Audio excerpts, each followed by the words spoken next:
Citizen Kane is not audio described. None of Alfred Hitchcock's movies are audio described as far as I could tell.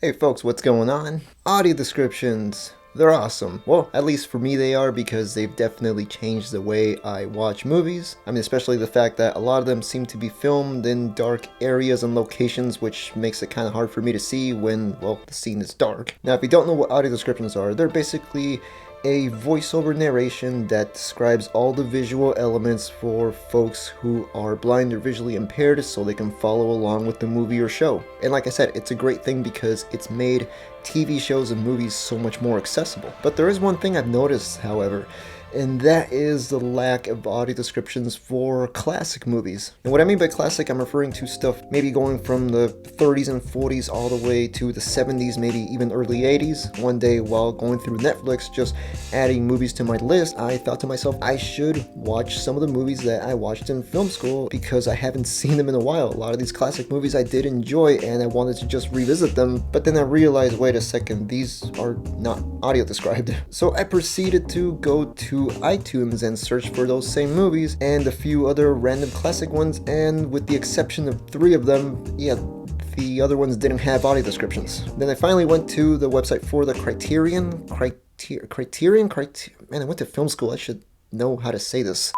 So I went to their website and I looked at a few random selections in their DVD or Blu-ray collection, and the ones that I looked at didn't have audio descriptions either. Now I wanted to get a better look at just what movies actually did have audio descriptions, classic or not.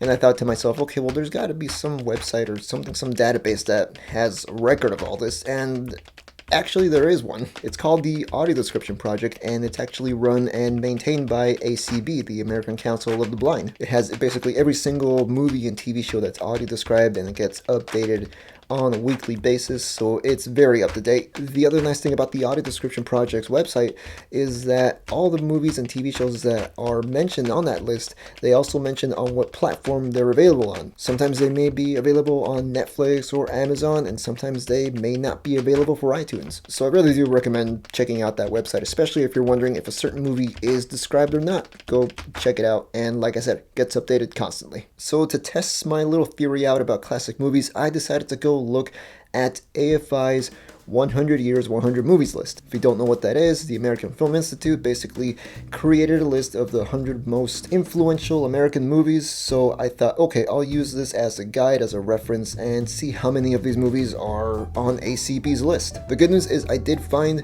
movies from AFI's list on ACB's list. The problem is, it was less than 20, 17 actually. I also decided to look at one more list to see if I could just broaden the list of classic movies. So I took a look at IMDb's top 250 movies.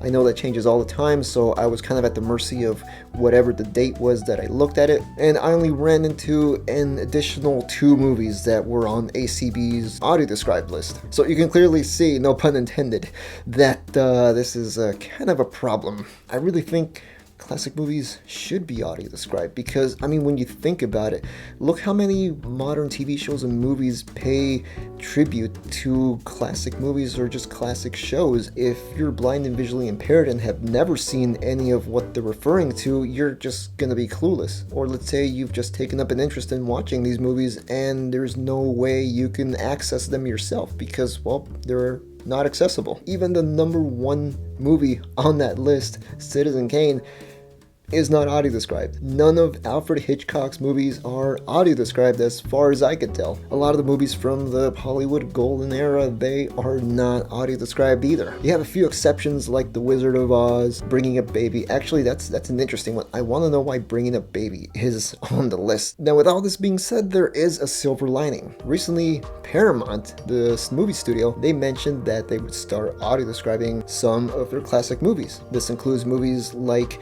Top Gun, some of the Tom Clancy movies like The Hunt for Red October, the Godfather films. So it's a nice, awesome step in the right direction. Now, the process of adding audio descriptions is likely a lengthy one, and I would understand why new releases get more priority, but it would be nice to slowly chip away with those classic movies, and if more studios get on board, that would be awesome. Now, there's most likely a few factors at play here as to why a lot of classic movies are not audio described. In the statement that Paramount made, they said that distribution is one reason, like who owns the rights for each individual film. It could also be that there's not many folks who are able to record audio descriptions, and there's just more of a demand to put tracks on newer releases. Or it could be just on a historical basis, it's a little tougher to describe something that's older to a contemporary audience. Like a lot of historical detail, like costumes, setting, visuals, even the cars used in movies themselves. I'm not sure about that final reason, but I mean, historical context could be a factor, but I don't think it would be a huge factor,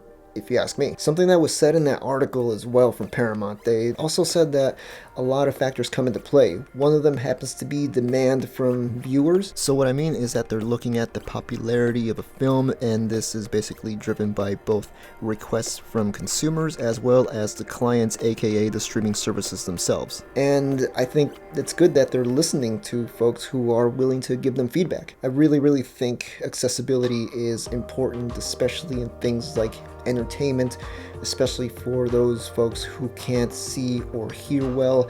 I'm hoping that audio descriptions are taken as seriously as closed captions are for the deaf and hard of hearing. But yeah, I gotta say thank you to Paramount for taking those first steps. Now you tell me, if you're blind or visually impaired and you have an interest in watching classic films, is that something you're interested in, or do you really not care? And what's your favorite classic movie that is audio described or not? Anyway, I'll talk to you folks later on, and see you in the next video.